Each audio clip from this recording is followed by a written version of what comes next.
అంతే. బెంగళూరులో హోటళ్లు బంద్ పెట్టారు. ముంబైలో గ్యాస్ అందట్లేదు. చెన్నైలోనూ కటకట కొనసాగుతోంది.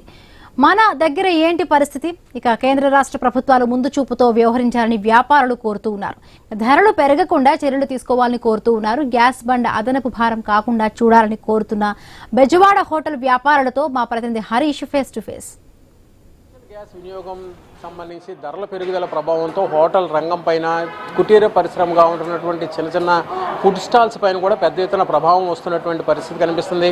ఆర్థికంగా ముడిపడినటువంటి అంశం కావడంతో గ్యాస్ వంటి నిత్యావసరం లేకపోతే కనుక పెద్ద ఎత్తున జరగాల్సినటువంటి వినియోగానికి సంబంధించి తయారీకి సంబంధించినటువంటి అంశాలు ఏవైతే ఉన్నాయో వాటిని తయారు చేయాల్సినటువంటి పరిస్థితి ఉంది. సో వాటిని తయారు చేసుకోవడానికి అవసరమైనటువంటి గ్యాస్కి సంబంధించినటువంటి వినియోగం ఏదైతే ఉందో వినియోగానికి సంబంధించినటువంటి అంశాలు ఫుడ్ అదేవిధంగా ప్యాకింగ్కి సంబంధించి వస్తున్నటువంటి ఇబ్బందులకు సంబంధించినటువంటి అంశాలు ఇవన్నీ కూడా తీవ్ర స్థాయిలో ప్రభావం చూపించేటువంటి పరిస్థితి ఉంటుంది. వీటన్నిటిని కూడా తయారు చేసి వినియోగదారులకి సమయానికి అందించాల్సినటువంటి పరిస్థితి. కానీ సమయానికి ఫుడ్ తయారు చేసినా వాటిని సేల్ కాకపోయినా కూడా అది పూర్తిగా నష్టపోయేటువంటి పరిస్థితులు. ఎందుకంటే గంట తర్వాత వినియోగించినటువంటి తయారు చేసినటువంటి ఫుడ్ని గంట తర్వాత తినాలన్నా కానీ కన్జ్యూమర్స్ ఇష్టపడినటువంటి పరిస్థితి ఉంటుంది. అప్పటికప్పుడు వేడివేడిగా అందించాల్సినటువంటి పరిస్థితి ఉంటుంది. సో ఇది చాలా కీలకమైనటువంటి అత్యంత వేగంగా తయారయ్యటం అదేవిధంగా అత్యంత వేగంగా వినియోగం పూర్తయ్యేటువంటి ఫుడ్ ఐటెం కావడంతో దీని ప్రభావం కూడా పెద్ద ఎత్తున ఉంటుందనేటువంటి ఒక అభిప్రాయం వ్యాపారం నుండి వ్యక్తమవుతున్నటువంటి పరిస్థితి ఉంటుంది. సో ఇప్పుడు ఈ అంశాలకు సంబంధించినంత వరకు కూడా ఎలాంటి ప్రభావం ఉంది అనే అంశమైన మనతో మాట్లాడేందుకు హోటల్ నిర్వాహకులు కూడా ఉన్నారు. సార్ చెప్పండి, ఇప్పుడున్నటువంటి పరిస్థితుల్లో గ్యాస్ ధరల పెరుగుదల జరిగిందా? అసలు ఎలా ఉంది? మీ అభిప్రాయం ఏంటి? ఇన్ని రంగాల్లో మీరు ఇన్ని సంవత్సరాలుగా ఈ రంగంలో ఉన్నారు కాబట్టి. డొమెస్టిక్ గ్యాస్ పెంచలేదు కానీ మనం అంతా హోటల్ ఇండస్ట్రీ కాబట్టి కమర్షియల్ గ్యాసే వాడతాము. గత 2 రోజుల్లో మాకు 400 రూపాయలు పెంచారు బండకి. అంటే ఒక బండకి 400 రూపాయలు పెంచితే మనం చేసే వంటకి మనం కావాల్సిన గ్యాస్కి ఎంత పెరిగి ఉంటుందో ఆలోచించండి. పోనా అదేవిధంగా మనం రేట్లు పెంచి వ్యాపారం చేయగలమా అంటే ఎవరూ చేయలేము. జనాలు మీ గ్యాస్ పెరిగితే పెరిగింది కానీ మా దగ్గర రేట్లు పెంచుతారని అడుగుతారే తప్ప నూనె పెరిగిపోయింది. గత 2 రోజుల్లో నూనె 15 రూపాయలు పెరిగింది లీటర్కి. ఒక ప్యాకెట్కి 15 రూపాయలు పెరిగింది. ఎన్ని ప్యాకెట్లు నూనె వాడతాం మేము? ఇప్పుడు రా మెటీరియల్ వస్తుందా రావట్లేదా, నూనె నిజంగా అంతర్జాతీయ స్థాయిలో పెరిగిందా లేదా అని ఎవరికి తెలియదు. దేశంలో ఉన్న నిల్వలన్నింటినీ కూడా అలాగే ఉంచేసుకుని వాటి మీద రేట్లు పెంచుకుని బడాబాబులందరూ డబ్బులు చేసుకోవాలని చూస్తున్నారు తప్ప సామాన్య వినియోగదారులని పట్టించుకునేవాడు ఎవడూ లేడు. గవర్నమెంట్ తగిన చర్యలు ఏమీ తీసుకోలేదు. గవర్నమెంట్ కనుక ఈ విషయంలో జోక్యం చేసుకోవడంలో మీలాంటి వ్యాపారస్తులు కలుగుతున్న నష్టం ఏంటి? దీన్ని ఎలా అధిగమించాలంట? మీ సలహా ఏంటి?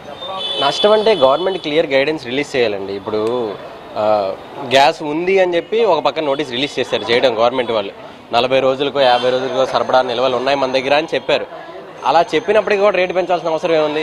ఇప్పుడు మనకు గ్యాస్ అందించే వాళ్ళందరూ ప్రభుత్వ రంగ సంస్థలే, ప్రైవేట్ సంస్థలు ఎవరూ లేరు.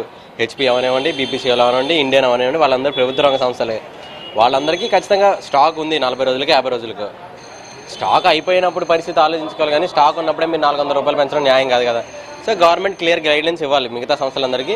మన దగ్గర స్టాక్ ఉన్నంతకాలం మీరు రేట్లు పెంచకండి, వినియోగదారు మీద భారం పడకుండా చూడాలి అనేది గవర్నమెంట్ చెప్పాల్సిన విషయం. కానీ గవర్నమెంట్ ఆ విషయం పబ్లిక్గా ఎక్కడ న్యూస్ పేపర్లోనే చెప్పట్లేదు, మీడియా ద్వారానే తెలియజేయట్లేదు. ఎక్కడ పెట్రోల్ పెరుగుతుందో పెట్రోల్ పెరిగితే రవాణా పెరిగిపోతుంది, రవాణా పెరిగితే మిగతా సరుకులన్నీ పెరిగిపోతాయని మేము అందరం భయపడుతున్నాము.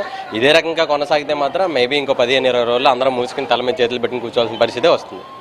నిల్వలు ప్రభుత్వం ముందు చూపుతో వ్యవహరించడం ద్వారా నిల్వలకు సంబంధించి ఉన్నటువంటి అంశాలు ఏవైతే ఉన్నాయో వాటిని ఎప్పటికప్పుడు బేరీజ్ వేసుకుంటూ వాటికి సంబంధించినంత వరకు వినియోగదారుడికి పూర్తిగా సమాచారం అందించే విధంగా తీసుకోవాల్సినటువంటి చర్యలకు సంబంధించి అదేవిధంగా ఫుడ్ రంగం, ఆహార రంగం అత్యధికంగా వినియోగించేటువంటి కమర్షియల్ గ్యాస్కి సంబంధించినటువంటి సిలిండర్స్ ఏవైతే ఉన్నాయో వాటిని ధరల పెరుగుదల చేయడం ద్వారా, ఎందుకంటే ఫుడ్కి సంబంధించినంత వరకు కూడా అంటే తయారు చేసిన తర్వాత అత్యంత వేగంగా సేల్ అయ్యేటువంటి ఫుడ్ ఐటెం కాబట్టి అది ఏమాత్రం ఆలస్యం జరిగినా కొంతవరకు కూడా ఇబ్బందులు వచ్చేటువంటి అవకాశం ఉంటుంది. ఆ ఇబ్బందుల్ని అధిగమించడం అంటే కనుక ఇప్పుడున్నటువంటి పరిస్థితుల్లో నెలకి ఒక సాధారణ హోటల్ మీద అంటే మెస్ నడిపేటువంటి ఒక సాధారణ హోటల్ మీద ₹1,00,000 వరకు కూడా గ్యాస్కి సంబంధించినటువంటి ఖర్చు పెరగడం వలన వచ్చేటువంటి ఇబ్బందులను దృష్టిలో పెట్టుకొని ముందుకు వెళ్ళేటువంటి సిచ్యువేషన్ కనిపిస్తున్నటువంటి నేపథ్యంలో ఇదే రకమైనటువంటి పరిస్థితి కొనసాగితే కనుక హోటల్ రంగం పైన మూతపడేటువంటి ప్రమాదం ఉంటుంది. కాబట్టి వీటిని అధిగమించేందుకు ప్రభుత్వం ముందు చూపుతో చర్యలు తీసుకొని వ్యాపారస్తుల్ని వినియోగదారుల్ని అలర్ట్ చేస్తూ ఉన్నటువంటి నిల్వల్ని వినియోగించుకోవడం ద్వారా ఇటువంటి సమస్యలు ఏవైతే ఉన్నాయో ఆ సమస్యని అధిగమించేందుకు తీసుకోవాల్సినటువంటి చర్యలపైన ప్రభుత్వం ప్రత్యేకమైనటువంటి దృష్టి సారించాలని కూడా వ్యాపారస్తులు తమ సలహాలు సూచనలు ప్రభుత్వానికి అందజేస్తున్నారు. కెమెరా పర్సన్ విజయ్తో హరీష్, ఐ న్యూస్, అమరావతి. ఇరాన్పై ఇజ్రాయెల్ అమెరికా యుద్ధం